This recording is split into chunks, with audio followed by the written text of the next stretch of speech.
Supreme court को ये व्यवस्था देनी चाहिए थी कि जो कॉलेजियम सिस्टम में जो एक ही जाति के 99% लोग जो जज बने हैं, अब उनके जाति के लोग जज नहीं बनेंगे। मोदी सरकार अविलंब अध्यादेश ला करके सुप्रीम कोर्ट के आदेश को निरस्त करे, और नहीं तो बगल में जो हमारे बांग्लादेश में जो स्थिति उत्पन्न हुई है, ये देश उस ओर बढ़ाने के कदम बढ़ा दिया है।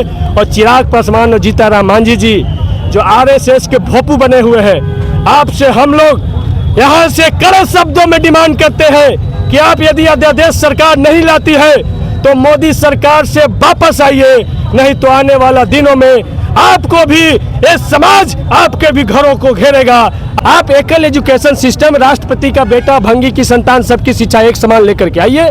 जब बाबा साहब रामदेव में पढ़ करके दुनिया के सबसे बड़े विद्वान बन सकते हैं तो हमारे भी बच्चों को बराबर बाबा टेबल पर बिठा दो, तुम्हारे बच्चे से कम नहीं है। पूछना चाहते हैं जीताराम मांझी जी से कि 80 करोड़ को जो राशन दे रहे हो कौन लोग हैं? क्या अमीरी रेखा वाले लोग हैं, गरीबी रेखा वाले लोग हैं, अनुसूचित जाति ओबीसी के लोग हैं? यदि वो आज 5 किलो राशन नहीं खरीद सकते हैं तो उनका रिजर्वेशन छीन लीजिएगा, तो इसका मतलब उनके जीने का अधिकार छीन लेने के बराबर होगा।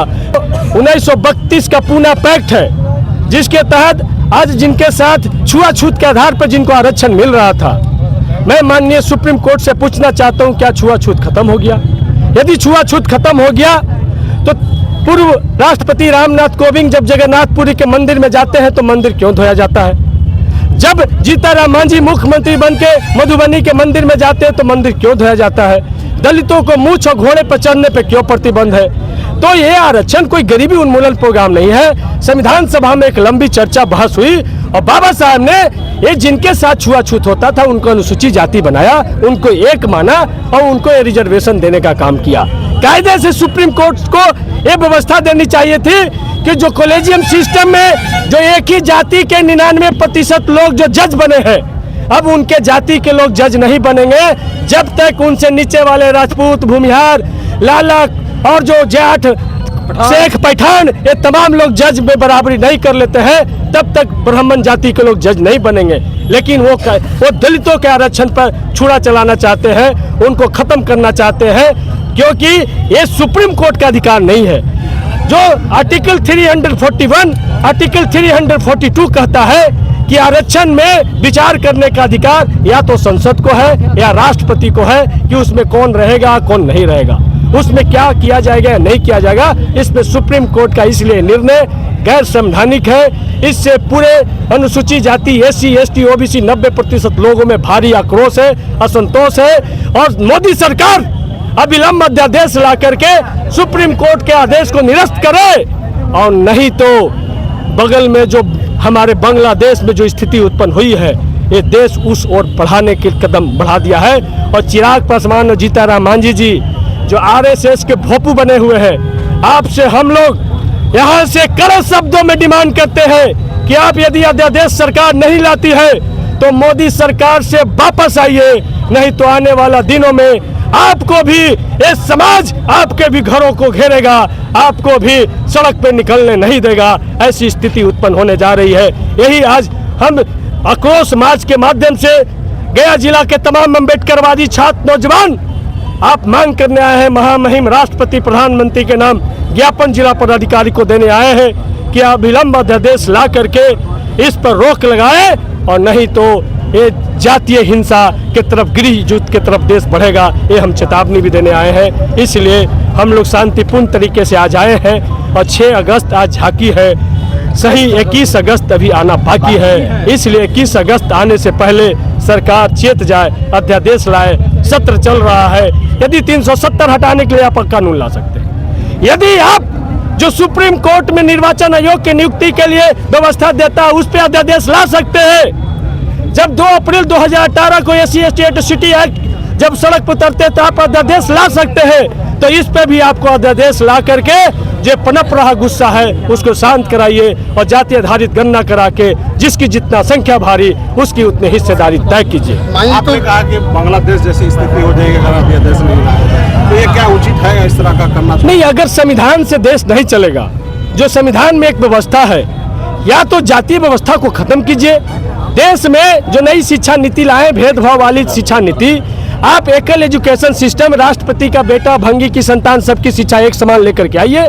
जब बाबा साहब बरामदे में पढ़ करके दुनिया के सबसे बड़े विद्वान बन सकते हैं, तो हमारे भी बच्चों को बराबर बाबा टेबल पर बिठा दो, तुम्हारे बच्चे से कम नहीं है। लेकिन ये भेदभाव जात के स्तर पे और धर्म के स्तर पे जो इस देश में भेदभाव चल रहा है, वो इशारा उस ओर कर रहा है। बेरोजगारी की तरफ लोगों का ध्यान नहीं जाए, लोगों का भुखमरी की तरफ ध्यान नहीं जाए।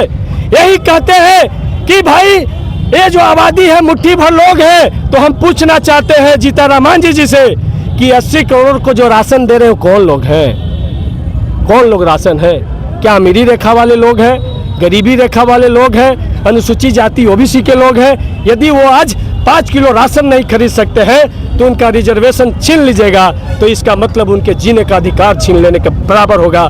तो जो मरता क्या नहीं करता, यदि अपने अधिकार की रक्षा के लिए अपनी जान की कुर्बानी भी देने के लिए जरूरत पड़ेगा, तो कोई भी बहुजन हमारा पीछे नहीं हटेगा। ये संकल्प के साथ हम लोग सड़क पर उतरे हैं। ये जो 1 अगस्त को जो फैसला आया है, इस पर नीतीश कुमार चुप्पी साधे हुए हैं। तो नीतीश कुमार चुप्पी तोड़ने के लिए तो मांझी जी समर्थन कर रहे हैं, तो सबसे पहले उनको गया संसदीय क्षेत्र से इस्तीफा देना चाहिए और जनरल सीट पर जाके चुनाव लड़ना चाहिए, यदि आरक्षण को उनकी आवश्यकता नहीं है तो। जीताराम मांझी मीठा मीठा गप गप और कड़ुआ कड़ुआ थू थू ये नहीं चलेगा। इसलिए मांझी जी अपनी मंत्री पद बचाने के लिए, मांझी जी के जो बेटा को घाटा हो रहा था, तब 3 विभाग हो गया है, अब फायदा हो रहा है, वो फायदे वाले कुर्सी को बचाने। चिराग पासवान जी भी बोलते थे कि संपन्न लोगों को आरक्षण छोड़ देना चाहिए, तो उनसे ज्यादा संपन्न के है? उनका जीजा जी से संपन्न के था भैया? तो दूसरा के जीजा जी संपन्न और उनका जीजा जी बीपीएल, ये नहीं चलेगा।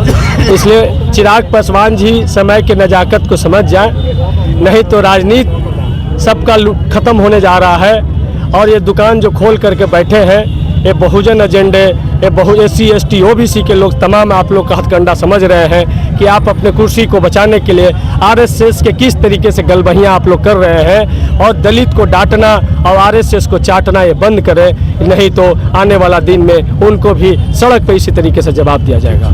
एक हमारे देश के जो नेता जो हम लोगों को 4 बच्चे को कुर्बानी देकर आरक्षण दिलाए, और एक जो मांझी नेता बनने के फेर में, अपने बच्चा को मंत्री बनाने के फेर में समाज को बेचने का काम कर रहे हैं। मांझी जी को स्वतः संज्ञान लेना चाहिए, पुनः अपने विचार पर उनको स्वतः शर्म आना चाहिए। उनको समझना चाहिए कि बाबा साहब के बच्चे की कुर्बानी का फल है, हम इसको जनता माफ नहीं करेगी, इसको विफल में बदल, उनको होश में आ जाना चाहिए। तो अभी तो हम लोग ज्ञापन दिए हैं, मांझी जी को अग्नि मुतनी बंद करने का भी काम हम लोग करेंगे। ये अभी 6 अगस्त बाकी है, 21 अगस्त अभी बाकी है। 21 अगस्त को क्या? 21 अगस्त को अगर अध्यादेश नहीं लाती है भारत सरकार, उससे पहले तो 21 अगस्त को 2 अप्रैल से भी बड़ा आंदोलन होने जा रहा है इस देश में।